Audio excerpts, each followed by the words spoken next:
Good evening. இப்போ பார்க்க போகிறது 10th மேக்ஸில் ட்ரிக்னாமெட்ரி எக்ஸாம்பிள் 6.6ல் ஒரு சம்ம secant theta by sine theta minus sine theta by cos theta equal to cot theta.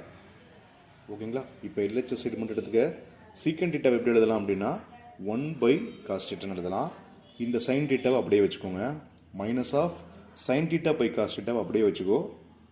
இப்போ 1 by cos theta into sine theta அப்படியே மாற்றிக்க. Minus sine theta by cos theta into sine theta by cos theta note பண்ணிக்க. ஓகேங்களா? இப்போ 1 minus இங்கே ஒரு sine theta இருக்குது, இங்கே ஒரு சைன் டீட்டா இருக்குது. அப்போ என்ன வரும்? Sine square theta. நெக்ஸ்ட் இதுக்கு என்ன இருக்குது? இங்கே சைன் டீட்டா காஸ் டீட்டா, இங்கேயும் சைன் டீட்டா காஸ் டீட்டா. அப்படியே எல்சிஎம் எடுத்துக்க சைன் டீட்டா காஸ் டீட்டானா. இப்போ 1 மைனஸ் சைன் ஸ்கொயர் டீட்டாவை எப்படி எழுதலாம் அப்படின்னா காஸ் ஸ்கொயர் டீட்டான்னு எழுதலாங்களா? இந்த வேல்யூ அப்படியே எழுதிக்க சைன் டீட்டா காஸ் டீட்டா. இதில் என்ன பண்ணுறேன்? காஸ் டீட்டாவையும் ஸ்கொயர் இருக்குல்லையே அதையும் கேன்சல் பண்ணிட்டோன்னா என்ன வரும் அப்படின்னா cos theta by sine theta. அப்போ காஸ் டீட்டா பை சைன் டீட்டாக்கு நமக்கு தெரியும் காட் டீட்டாங்கிறது.